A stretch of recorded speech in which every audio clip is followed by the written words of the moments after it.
Good morning, everyone. Good morning, and welcome to the Downtown Denver Leadership Program. I know so many of you in the room, but for those who I have not met, my name is Tammy Dorr, and I'm proud to serve as President and CEO of the Downtown Denver Partnership. And that would be Elbra Wedgeworth clapping enthusiastically, our board chairwoman for the Downtown Denver Partnership. I'd also like to take a moment and welcome Joe Vastries, our board chair for Denver Civic Ventures. If I could ask the two of you to stand and be recognized. Thank you.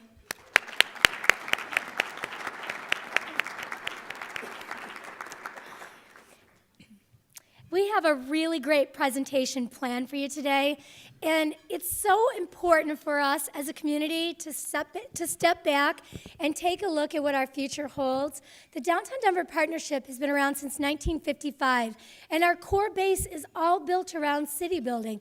That's what we are, that's what we do, it's what we think about 24/7.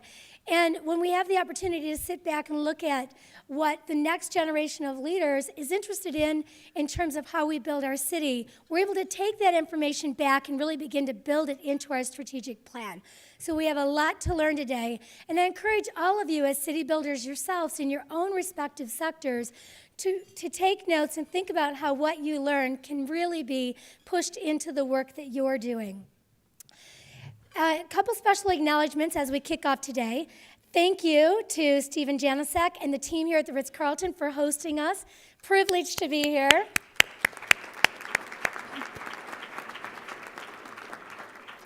Mark Spritzer, thank you, and thank you to COBIZ for serving as the title sponsor of the leadership program this year. And to Cedric Buchanan and BBVA Compass Bank for their presenting sponsorship. You're going to hear from Mark in just a moment as well. I do want to take a moment and recognize our 7 supporting sponsors. As all of you know, great events like this do not happen without the support of our sponsors. So special thanks to J.E. Dunn Construction Company, Louis Roca Rothberger, Kiewit Building Group, Belco, Suncor Energy, Gates, and RHR International, specifically Julie Wolf and Shane Stoll, because they've provided invaluable assistance on the leadership component for the leadership program. So thank you to these supporting sponsors.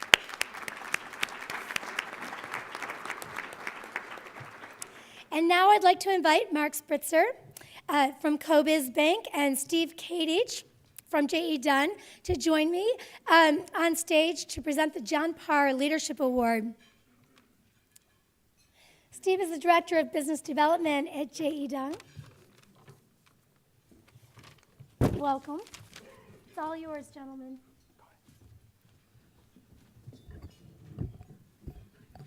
Thanks, Tammy. On behalf of COBIZ Financial and our family of companies, including Colorado Business Bank, COBIZ Insurance, COBIZ Wealth, and Green Manning & Bunch, welcome to the Downtown Denver Partnership Leadership Program and presentation.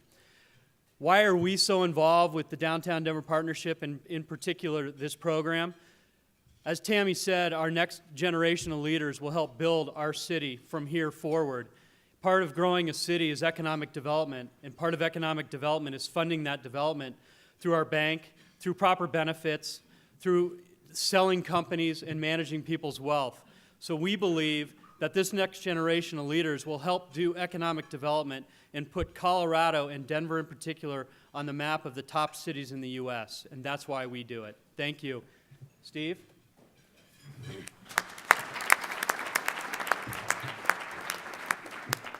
Thank you very much.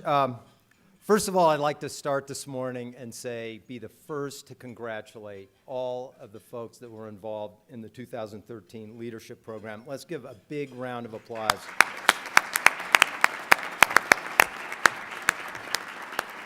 And thank you to Tammy and Jim and the Downtown Denver Partnership for once again allowing J.E. Dunn to be a participant as a sponsor in this year's event. We've done it for several years, and I would encourage all of you out there to consider looking at getting involved in this program as a company in the coming years. As it has been for the previous 6 years, I've had the honor of setting up the John Parr Leadership Award.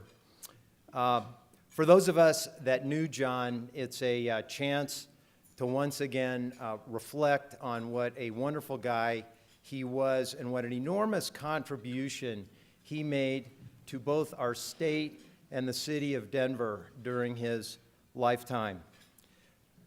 50 years ago tomorrow, President John Kennedy was assassinated.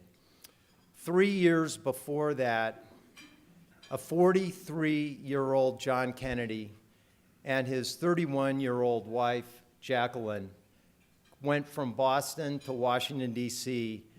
to deliver his inaugural address, considered by many historians to be the finest ever given. Let the word go forth from this time and place that the torch has been passed to a new generation of Americans. The president then challenged everyone, but especially younger Americans, to ask not what your country can do for you, but what you can do for your country.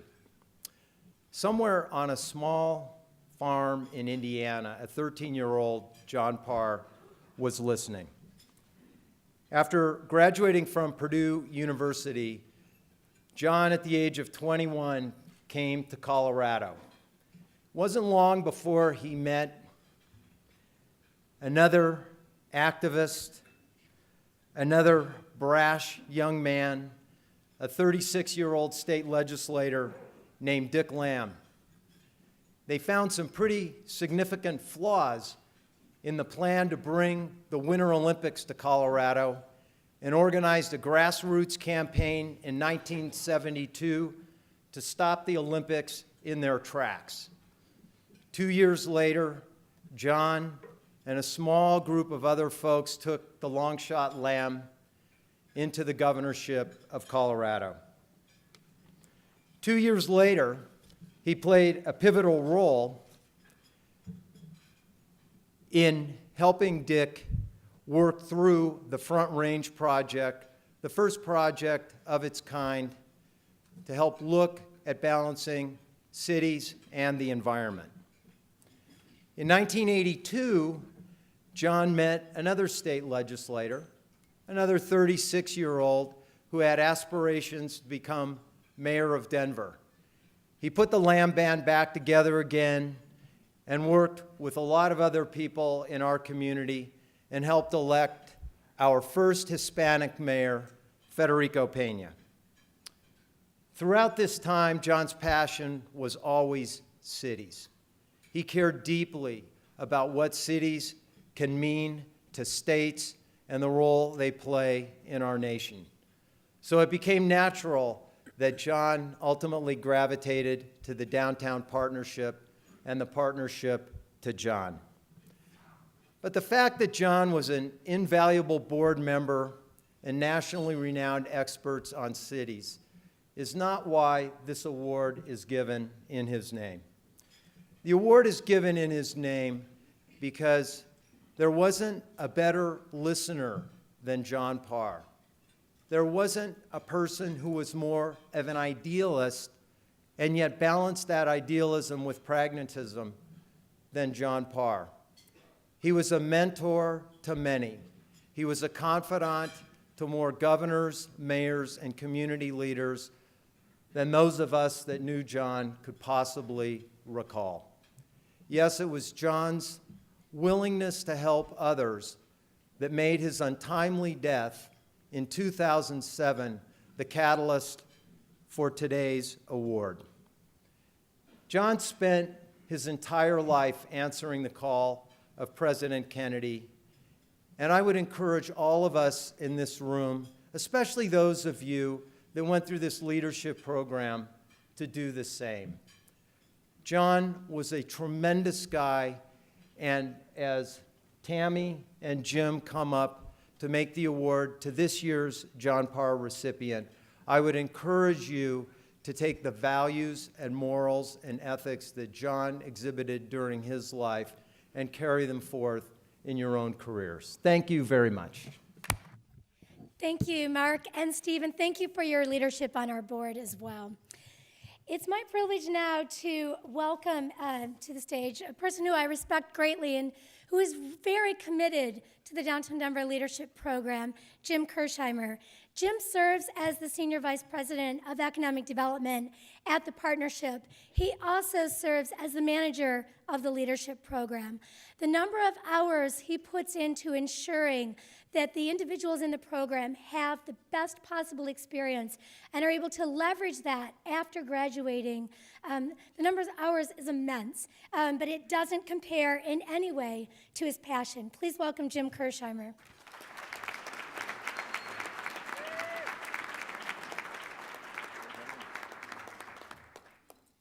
Good morning, everyone. Tammy, thank you for those kind remarks. You know, this is the 10th year of the leadership program, and I will tell you that this year was by far the most difficult in terms of deciding who the recipient of the John Parr Leadership Award would be. Not because there was nobody qualified, indeed, just the opposite. There were easily 3 or 4 individuals who could be receiving the John Parr Leadership Award this morning. But as always seems to happen, there was one name that just kind of kept bubbling to the top.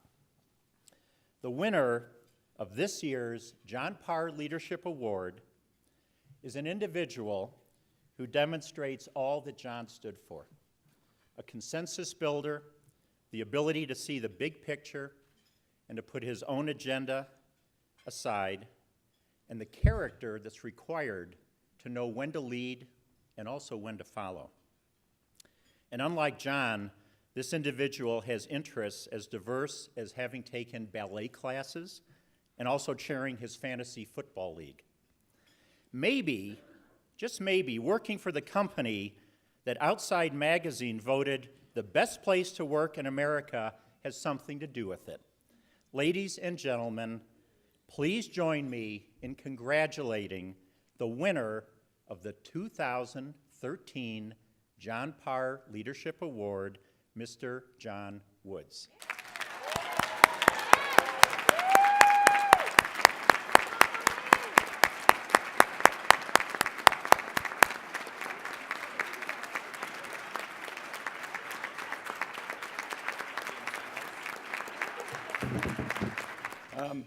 And here I was bragging that I wasn't going to have to get up on stage and talk today. I moved to Denver about 9 years ago, and for the first 5 years, I worked for a great company that wasn't downtown and didn't really do anything to encourage getting involved with the community and getting involved with the city. And I felt like there was a hole, I guess, in my development. And then over the last 4 years, I've had opportunities and I've been encouraged, thanks to 2 great companies and the leadership there, Laura Love, Ramona Robinson, Johnny Klein, and Chuck Sullivan, to get out and get involved and to give back to the city that gives us all these opportunities as much as I could. So I guess, again, not having prepared, the one thing I could say to everyone up here is give people opportunities, help people get involved, make it as easy as possible, because the more that we all get involved and the more that we contribute to the city, the better the city will be. Thank you.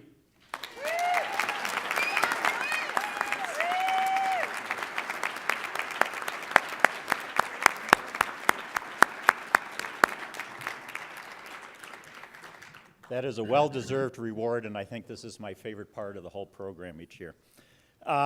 Okay, before we go any further, I do want to ask this year's program participants to stand and be recognized for the incredible amount of time and effort that they have dedicated to the program. Would you all stand up, please?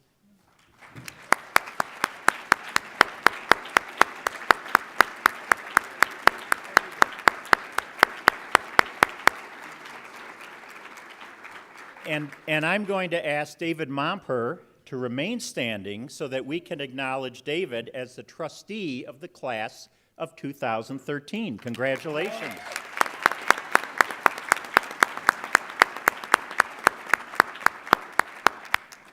Now, just a few words about the Downtown Denver Leadership Program itself. It was originally conceived as a means of educating downtown's emerging leaders about downtown Denver and the partnership. Nominations to participate in the program are solicited from the partnership's boards of directors, committees and councils, and membership at large, with 70 to 80 individuals selected to participate in the program each year. As part of the program's educational process, the participants are asked to complete an important and relevant project, this year's being engaging the next generation of city builders. And speaking of projects, next year's promises to be another very exciting and relevant one.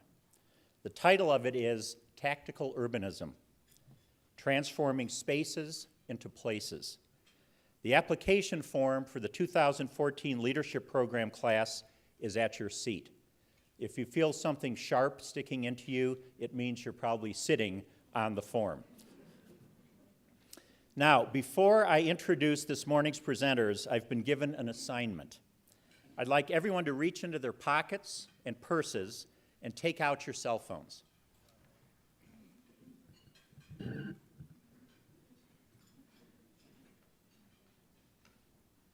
Got it?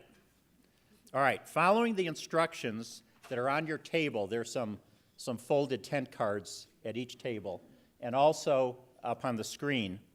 I want you to answer the question, what is your age, by texting 22333 and entering the number for the appropriate age category that's listed on the instruction sheet and also up on the screen.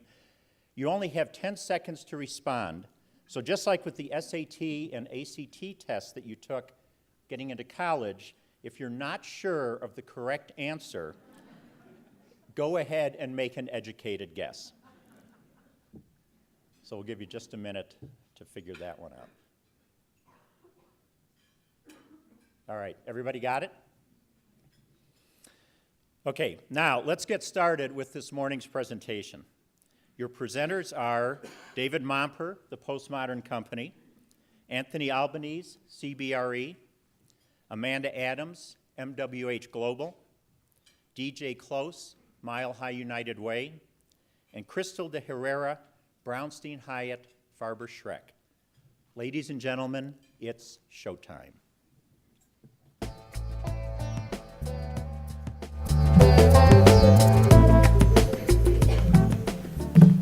I love a little thievery corp with my morning coffee. I hope you guys did too.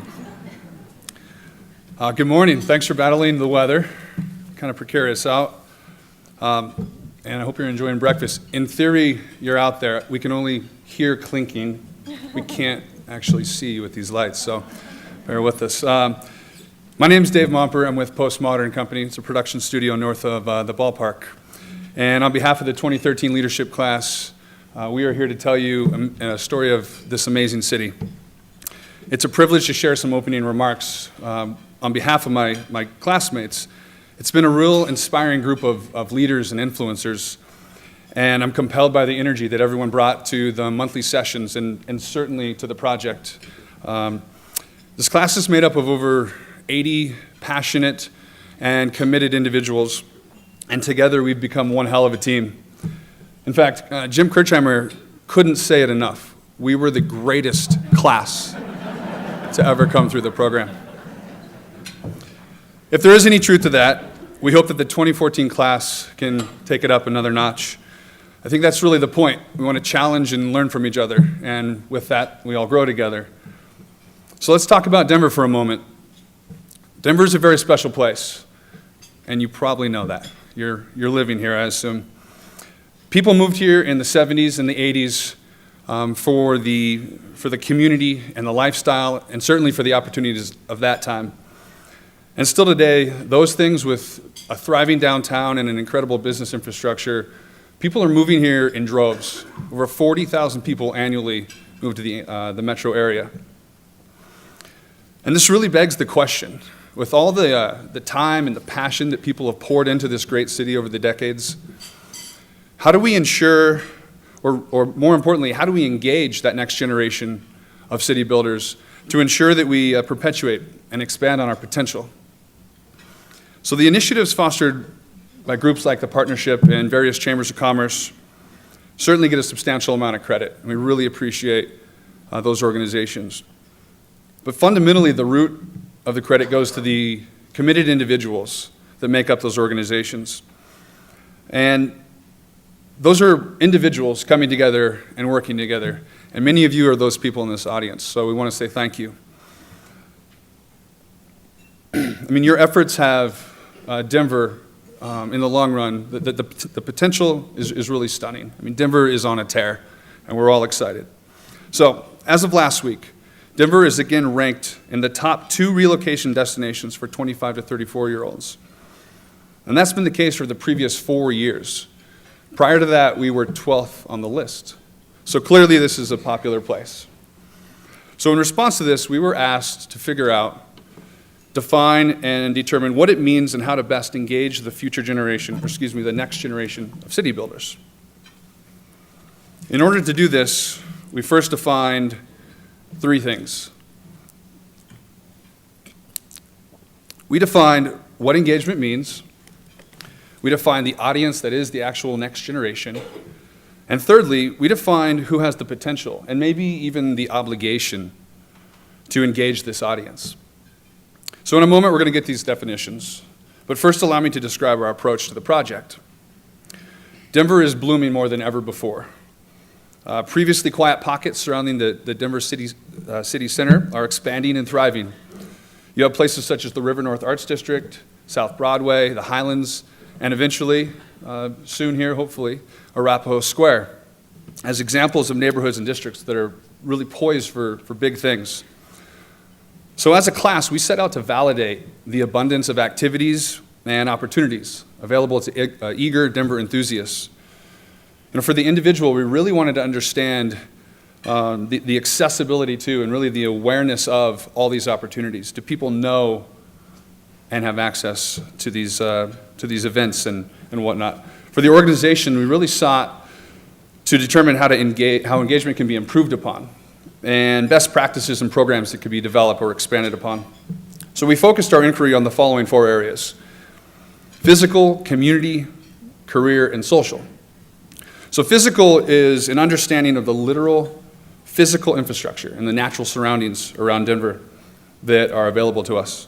So this includes human-generated places like gyms and parks, and certainly the sports leagues that allow us to participate in those things. And this is in response to our need for physical activity and interaction.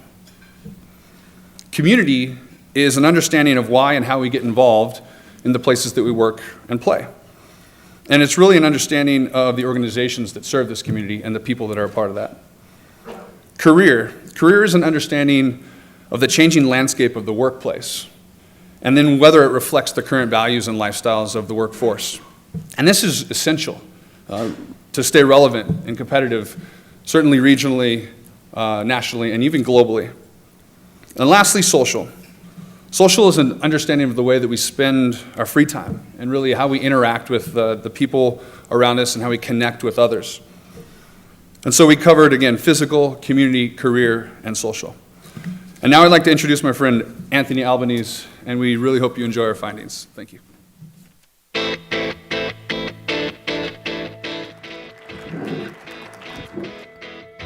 Good morning, everyone. Dave Mompert, what a truly impressive individual. He has been a strong leader in a group full, and I mean full, of leaders. He is well deserving of being our trustee. But enough about Dave. As mentioned, I'm Anthony Albanese with CBRE, Inc. In order to define our mission through painstakingly diligent and sometimes wandering dialogue, we dissected the seemingly opaque 2013 program title, Engaging the Next Generation of City Builders. What does it mean to engage? In this context, we define engagement as the bond that drives a member of a community to interact with their surroundings. The next generation, this one wasn't so easy. Is the next generation the 10,000 plus new millennials flocking to downtown Denver every year, claiming this city as their new home? Or is it the youth, the children, who are coming up through our educational systems? Give that one some thought, and we'll come back to it momentarily. City builder, those who care and actively seek to and participate in bettering their communities. When we take a look into the resident age makeup of downtown Denver, you'll see that 56% of those who call downtown their permanent home are under the age, are 34 or younger. Not surprising given Dave's earlier statistic on this being one of the top 2 relocation spots in the country over the last 4 years for those between the age groups of 25 and 34. The rest of the pie is relatively evenly divided amongst the age groups older than 35. There is no doubt that Denver is a very young city in terms of residents. So the result of Jim's earlier text question on the age makeup of our audience is in. And surprisingly, you can see that we pretty much mirror the age makeup of downtown Denver with a strong weighting in the under 35 category. Just giving a quick surveillance of the crowd, I'm assuming some of you didn't vote or maybe lied about your age, but you can go on. But, now I'd like for you to pull out. I'd like to ask you to pull out your phones once again, because we have a really important question. This question is, are you Denver's next generation? Now, we need everyone's participation in this to uphold the integrity of the presentation.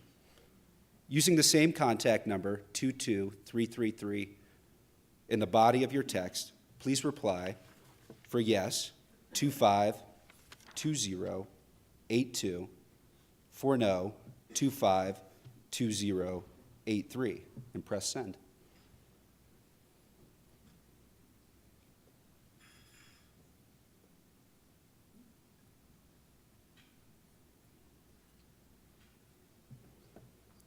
We've got just a few more seconds.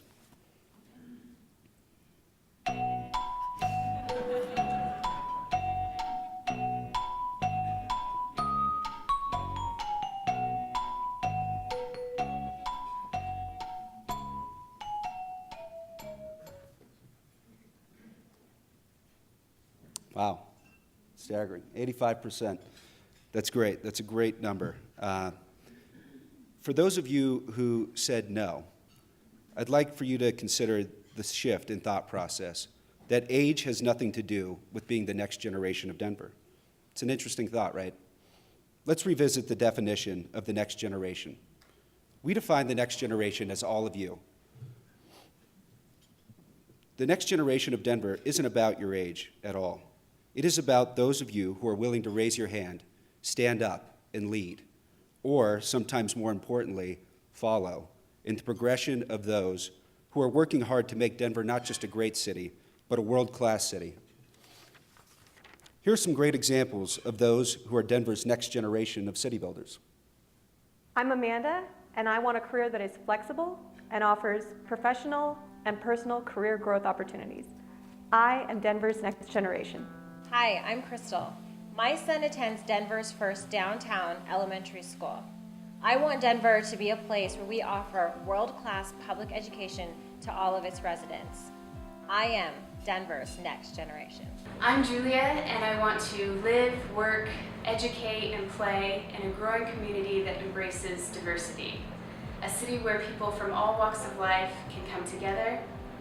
I am Denver's next generation. Hi, I'm Andre Duplessis. My vision for Denver is to live in a safe city suitable to raise kids, a vibrant city with lots to do, and a progressive city on the cutting edge of growth and economic development. I am Denver's next generation. My name is John. I've been in Denver for 8 years. I want to get involved and help the city grow into a place where I'd be proud to raise my family downtown for the next 40 years. I am Denver's next generation. Hi, I'm Gabby. I love Denver because I get to play outside in the sun during the day and explore Denver's great restaurants at night. I am Denver's next generation. I'm Tiana. Denver is the place that I live, work, play, and follow my passion of rescuing animals from Colorado shelters. I'm committed to being an active member of my community and being involved personally, professionally, and with my philanthropic dollars. I am Denver's next generation. Hello, my name's DJ. I want to live in a city that values and builds civic capacity among its citizens and gives voice to people to help solve the issues in the surrounding community. I am Denver's next generation. I want Denver to be a place where I can grow in downtown. Yay! You know, my goal is to really place Denver firmly on that global stage so that we are a globally competitive, globally connected city. And that means that we are preparing our children for the 21st century. We need to usher in an era and a commitment of value of innovation, supporting thriving and safe neighborhoods, and making sure that we really open our doors for people who want to live here and really experience the highest quality of life. What I firmly believe we're doing is preparing this city for not only ourselves, but for future generations that will come behind us. Denver's next generation.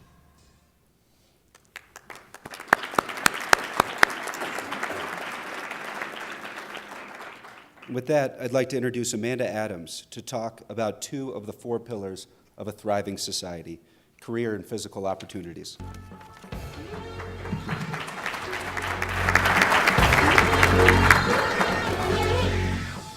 Thank you for the introduction, Anthony. Again, my name is Amanda, and I'm an engineer with MWH Global. You know, as Dave described earlier, our project focused on 4 key areas of engagement, and I'll be diving into more detail on physical and career areas. So as we all know, Denver is leading the way with its physical location and the physical activities which are available. It's no secret that the next generation is flocking to Denver, and it's a top destination for millennials. Part of that is Colorado's appeal in general. Part of it is Denver's location on the Front Range. But a good portion of it is downtown Denver itself and the wonderful amenities that it offers. You know, in addition to Denver's incredible mountain park system, the city and county of Denver has 200 parks, all told totaling more than 5,000 acres of urban parkland, with many providing running paths, sporting fields, picnic tables, and charcoal grills to enjoy with friends, family, and the community. As you can see here, there are plenty of green areas to take advantage of, even in the heart of downtown. In addition to outdoor spaces, the next generation also wants shops, grocers, restaurants, and their jobs to be easily accessible via public transportation, walking, or biking.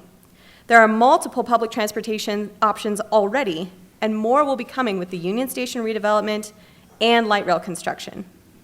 If Denver is able to offer transportation alternatives other than driving, the next generation will be encouraged to continue to live and work in the city. I think we can all agree that Denver is ready-made to facilitate the next generation's active lifestyle, and everyone can take advantage of the benefits. For example, studies have shown that people who live near trails are 50% more likely to get the recommended amount of physical activity. So Denver's already providing the landscape. But what's often overlooked is that employers can also attract the next generation through internal programs that complement the city's physical attributes. Employers can help facilitate the next generation's lifestyle through company-sponsored wellness programs and discounted or subsidized health club memberships. These types of programs are attractive to the next generation of employees as they incentivize and reward their healthy lifestyle. So the next generation values access to this lifestyle, and Denver provides an abundance of options. But what does this have to do with engagement? Well, the next generation wants to take advantage of their free time. I think we can all agree with that. And all of the physical amenities that the next generation wants are already in downtown. They don't need to leave the downtown area to maintain their lifestyle. By engaging the downtown residents via healthy living amenities, it encourages a strong and able-bodied workforce, fosters commerce, and heightens the sense of community in the downtown area. However, the benefits of living in downtown aren't really much use to the next generation if they're not able to take advantage of them. They want to have the flexibility to live their life in Denver while at the same time pursuing a career that fosters their personal and professional growth and opportunities to learn, lead, and get involved. The next generation loves to get out and make a difference. Therefore, they also appreciate a company that invests in their local community. We suggest that you try it at your office We might recommend having an office tree planting or a stream cleanup event. This combines the next generation's desire to get outdoors with their desire to make a difference. But what about engagement at the office? There's a lot of concern that the needs and wants of the next generation are incompatible with the current workplace. However, we believe that companies can attract the next generation without sacrificing their core values. Mike Barup with KPMG spoke to our class about how his company is addressing this issue by making changes while sticking to their core values. He said it perfectly.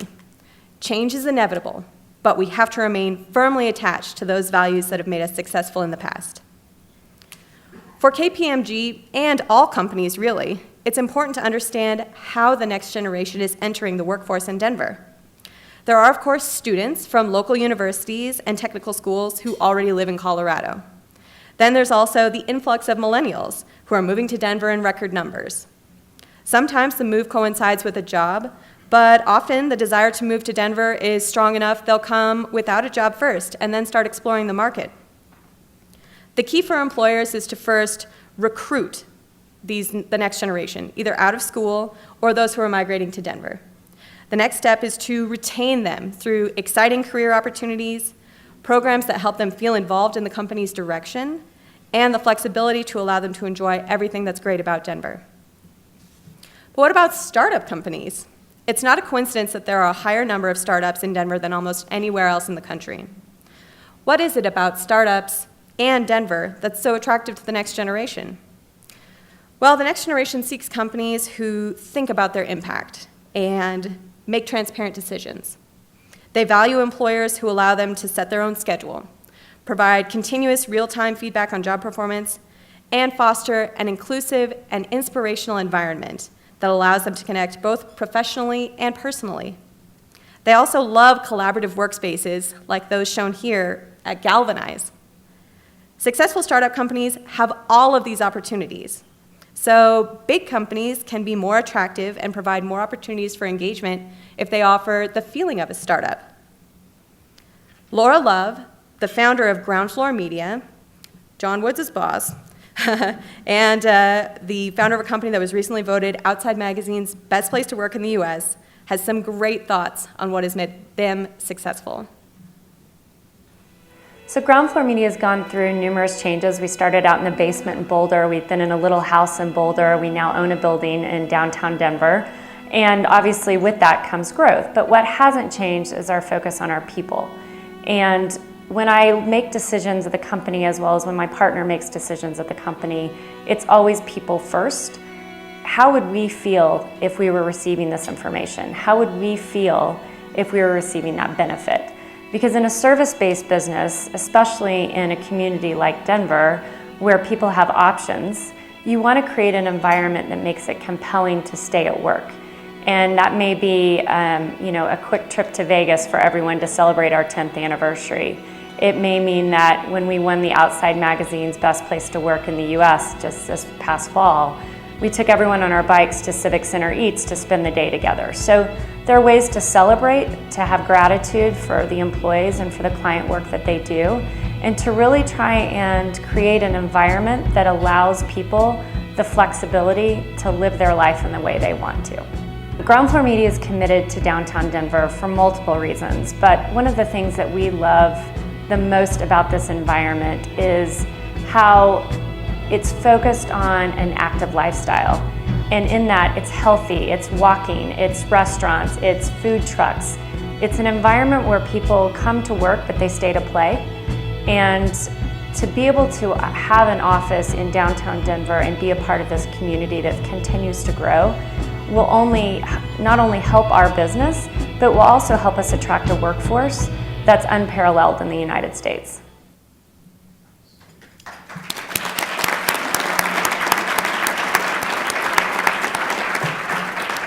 Some really good advice there. If you want to be the best company in the US, just take your people to Vegas. So now I'd like to introduce my good friend, DJ Close.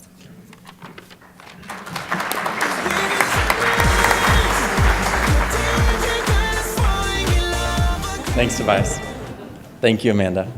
My name is DJ Close, and I have the pleasure of working at Mile High United Way and run an early literacy program called the Colorado Reading Corps. Due to my role at United Way, it's very fitting for me to introduce and discuss the next two categories of both social and community. While these common threads often weave these two categories together, they have distinct aspects that drive the most important decisions we make in our lives. Decisions like where we live, work, play, raise our families, and invest our time, talent, and energy. For this category, we focused on millennials, as these 25 through 34-year-olds are entering into the workforce and having a considerable impact on the way business is done, not to mention their growing purchase power, influence, and significant leadership roles. One of the most important ways to engage the next generation of Denver leaders is to build relationships so that people feel connected. There are a number of areas in which to get involved, including civic engagement, volunteerism, public safety, and education, to name a few. Participating in these areas will create the opportunities for people to become engaged, build connections, and create vibrant communities. You can see from a study in 2011, 63% of millennials volunteered for a nonprofit, with 41% of them pledging to increase that time in 2012. Many millennials have volunteered throughout their high school and college years, becoming strong advocates for their communities and issues they see and experience firsthand. In order for these individuals to continue their involvement, opportunities to engage the downtown Denver community must exist. This enables an emerging generation to connect and help shape a community as it develops. Same could be said for the private, public, and nonprofit sector. Without a continued flow of talent, energy, and commitment, and eventually an organization dies or becomes obsolete. One way organizations have found to engage and help prepare ambitious individuals to become the next generation of leaders is through junior boards and young professional groups. The goals of these groups vary, but are typically set up for training purposes, where members focus on generating fresh ideas, attracting new members and donors, raising money and visibility of the organization, volunteering for special events or projects, and cultivating leadership skills and connections among the group. As you can see, a sequence exists. You must first invite millennials to the table, then immerse them, which finally leads to their ability to make an impact. While these young professional groups and junior boards have spread up across the sectors, successful groups can truly be hard to create. We must strive to build the civic capacity of every community member within our city, not only individuals who naturally engage or have a seat at the table.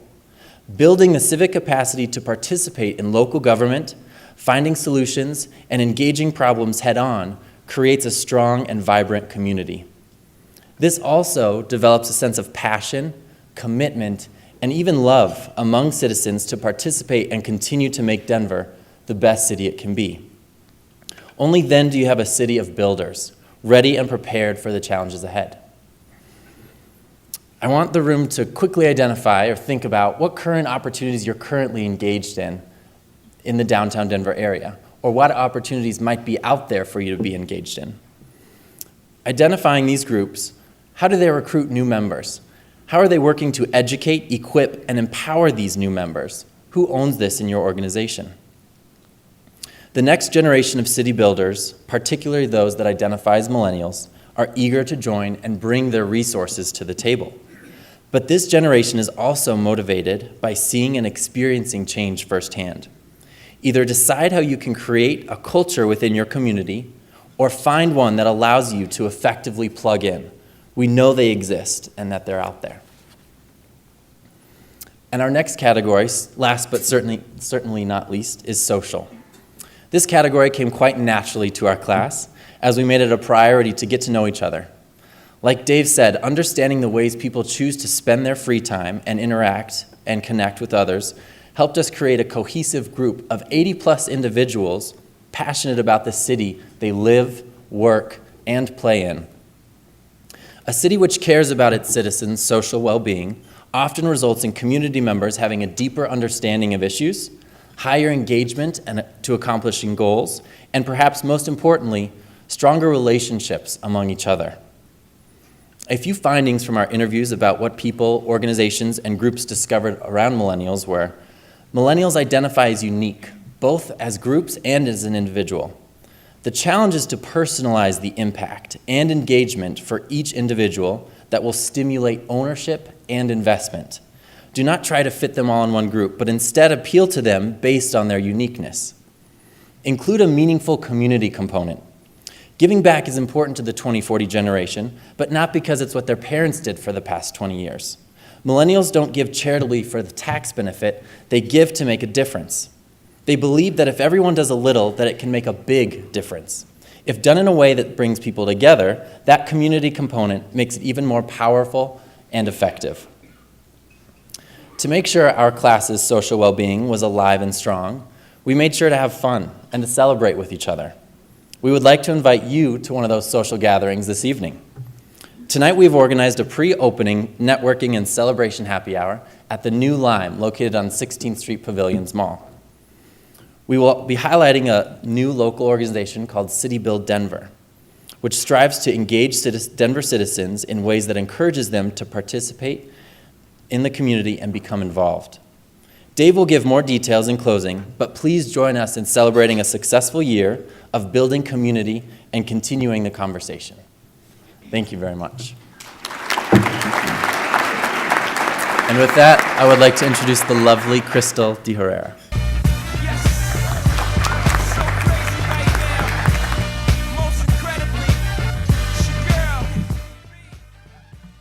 Good morning. I'm Crystal De Herrera, an attorney with Brownstein Hyatt Farber Schreck and proud participant of the leadership program. You've heard a lot of information this morning. So what does this mean for your company or your organization? How do you take these findings and customize them to connect with your own next generation of leaders? During this process, we asked ourselves the same question. We decided the best way to illustrate this was by doing a case study, so you can leave today with tangible ways to implement some of these ideas. We decided to do a case study on the partnership itself. Now, it's not easy to take a hard look at yourself, so I'd like to thank the partnership for opening its doors to us during this process. As part of this case study, we immersed ourselves in all things partnership. We interviewed current and incoming partnership board members, staff, city leaders, and business executives. We attended every membership event, board meeting, planning session, startup week event we could get into or sneak into. You name it, we were there. And we also interviewed next generation not traditionally involved with the partnership. And we asked ourselves what we, as the next generation, wanted from an organization like the partnership. When we surveyed our class, over 77% of our class indicated that they would like to participate in a partnership mentorship program. And when this is all said and done, we had two main conclusions. One, the next generation wants to be engaged, but needs help fostering relationships between themselves and existing city leaders. Two, existing city leaders are ready to engage, but need help identifying and connecting with this next generation. So what to do? We divided our recommendations into two main categories. Category one, simple adjustments that can be easily made today, tomorrow, to existing programming, things that don't take that much effort. And two, more significant adjustments that have a long-lasting impact that will outlive the program and our class. Now, as I go through these recommendations, I challenge all of you to think about your own companies and your own organizations, as there are a lot of parallels here to what we're describing for the partnership. So for simple adjustments to existing programming to better engage existing leaders with the next generation, one of the items we looked at were the quarterly lunch and learns. As you know, these are quarterly sessions where partnership members gather together and learn about the partnership's work in downtown Denver. In order to select topics that appeal to a broader group and attract younger leaders, we recommend the partnership talking to City Build Denver for ideas on topics that they are concerned about and that affect them. As DJ mentioned, this is a new initiative that is shaping the downtown community. We also looked at member forums, which, as you know, are presentations on topics that affect downtown, the businesses, and visitors. In order to create a more inclusive environment to reach a wider audience, we recommend partnering with some of the other chambers, such as the Hispanic, Black, or Women's Chamber, on topics of mutual interest to encourage diversification of the partnership membership base. We also looked at the Downtown Denver Annual Awards. As you know, this is a very fun event downtown in the middle of the week that recognizes the accomplishments that have transformed downtown. We suggest providing discounted tickets for younger members or leadership alumni, or present an Emerging Leader Award. What better way to recognize someone who's a leader in the next generation and already giving back to Denver than recognizing their efforts at this community event? Now, for our long-term adjustments and recommendation, and this is something that was very special to our class, as we wanted something that we could leave behind that would outlive our class and grow with the partnership and its needs. If you recall, I mentioned that 77% of our class indicated that they would participate in a partnership mentorship program. So we thought about that, and we decided to take it a step further. And I'm pleased to introduce something that we affectionately call the Downtown Denver Ambassador Program. So what is the Ambassador Program? The Ambassador Program is a four-pronged program focused on building relationships between existing leaders and the next generation to create a pipeline of Denver's future leaders. So let's talk about those four parts. Number one, a mentorship components. Matching up next generation of leaders with partnership members to connect those relationships and put these people together.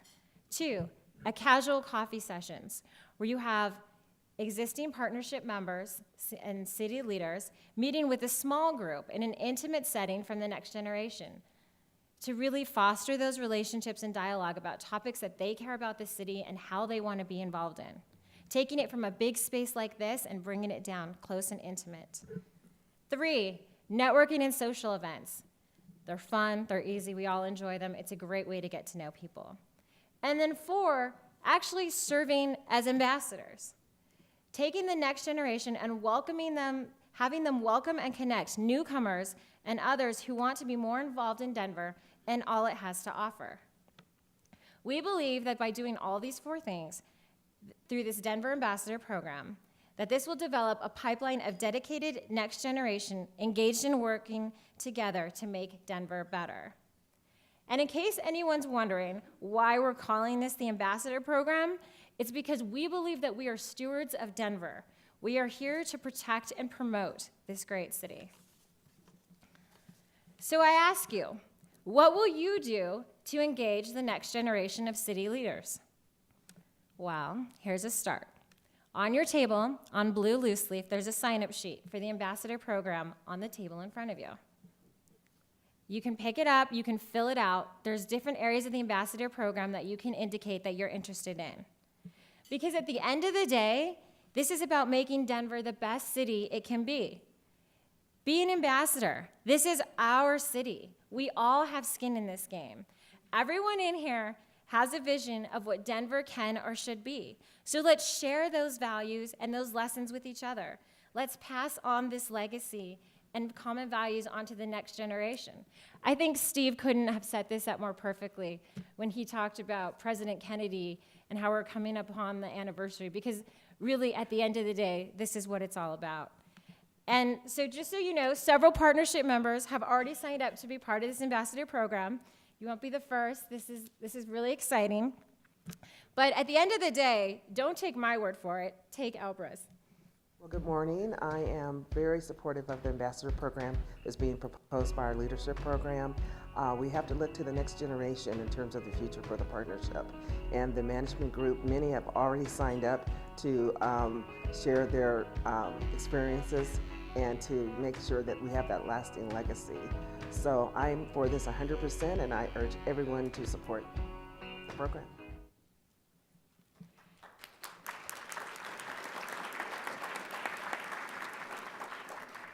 Well, Albra's amazing, and I think it's going to be a fantastic year. And so I do hope that you join us in this Ambassador Program. This is our city and our future. And with that, I will please turn it back over to Dave Momper.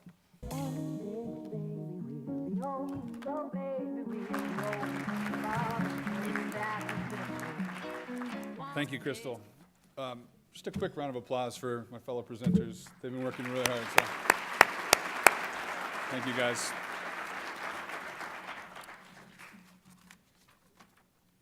So, city building is clearly taking place all over the community, and organizations and leaders are really stewarding Denver forward.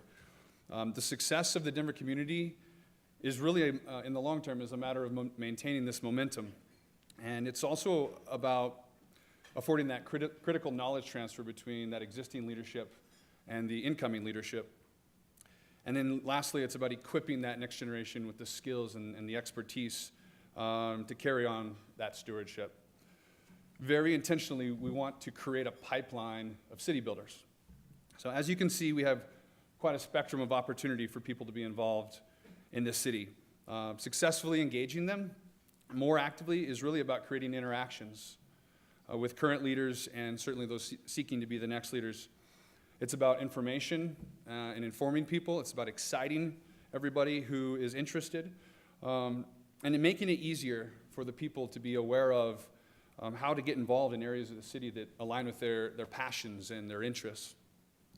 So one immediate opportunity that both DJ and Crystal have mentioned is a newly formed initiative called City Build Denver. This is pretty exciting. The intention of City Build is to create a platform of Denver enthusiasts who span different fields and communities to come together and collaborate on big ideas that help shape and create the downtown Denver community. So several events have already taken place over the last probably 6 to 8 months, and we have several others scheduled for the upcoming months, including the first week of December. We've got a happy hour that will get some information out. There's a couple people in the audience that are part of the City Build leadership team. If you want to raise your hand real quick or stand up would even be better. That's a great idea. If you would like to get immediate information, track us down after breakfast. We'd love to talk to you.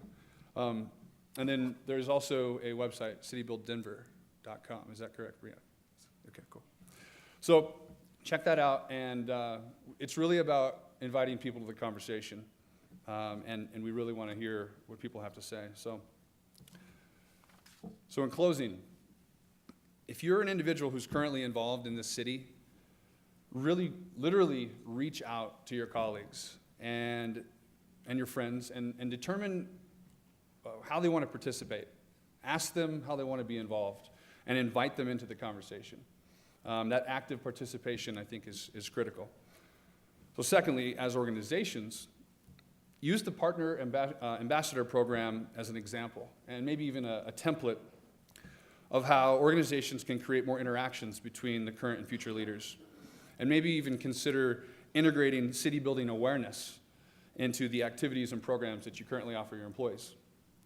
And lastly, if you're an individual, and maybe you're new to Denver, and you really want to get involved, there are many outlets available, including City Build Denver.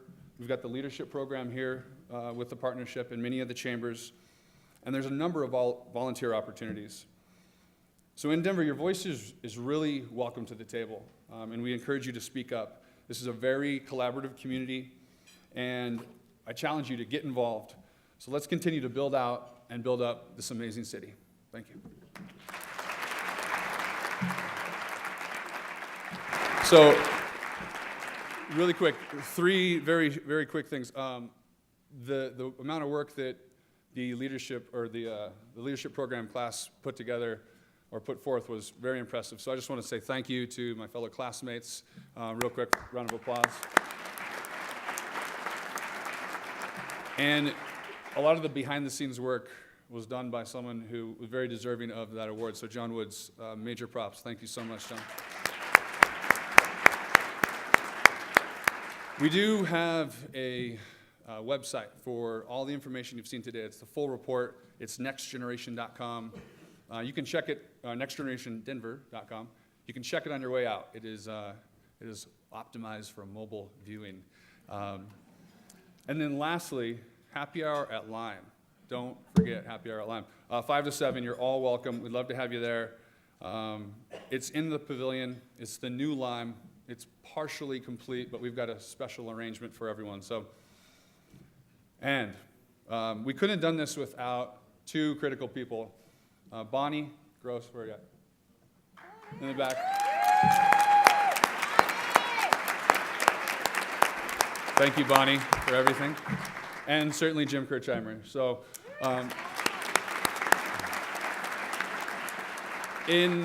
as a token of our appreciation for each of you, we have a night stay at the Westin, a gift certificate to Larimer Square, and the Pavilion, which we look forward to giving you. And so, thank you so much. Thanks, guys.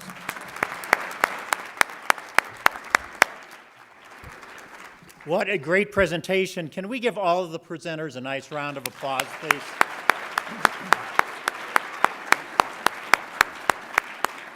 And I'm conscious of the time. We will get you out of here at 9 o'clock, but I want to take a moment, so bear with me, to acknowledge a couple of individuals and also some groups that just did a phenomenal job in putting all of this together. Two individuals, Tobias Stroh, who's over on keyboards, over on the side there. Tobias handled the technical side of the presentation, and John Woods, who's already been mentioned. John did all of the work on the videos all by himself. Great job. Thank you, John. And then I want to acknowledge the various committees among the leadership program class that so many of the participants served on that really were instrumental in their contribution above and beyond to the success of the program and the success of this presentation. So when I announce the name of your committee, I would ask that you stand and remain standing. So leadership program group co-chairs, please stand and be recognized.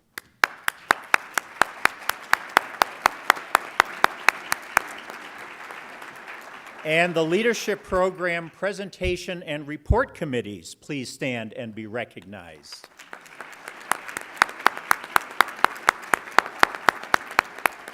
And last but certainly not least, and DJ already alluded to this group, the individuals who probably had more to do with the program's success than anyone else, the leadership program social committee, please stand and be recognized.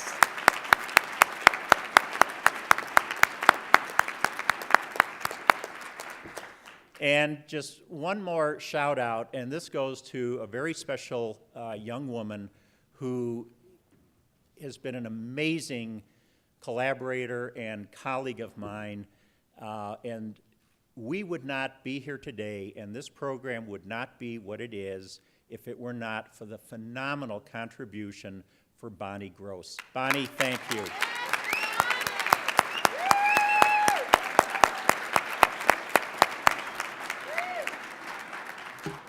I'll tell you, it is an honor and a privilege for me to have the opportunity to work with all of these fine people. And thank you very much for the gifts, very much appreciated. So unfortunately, we don't have time for questions, but I would encourage you, as Dave mentioned, we've got a great happy hour planned for this evening, 5 to 7 at Lime at the Denver Pavilions, and we're going to have all the leadership folks there, so great opportunity to get engaged with them. Another way to get engaged, and it's been mentioned a number of times, City Build, great initiative of the partnerships, and we're really excited to see the way that is growing and developing. So check that out. Plenty of opportunities to get engaged there. So that's all the time we have. Thank you very much to our sponsors. Thanks to all of you for attending, and congratulations to the 2013 Leadership Program class. Thank you.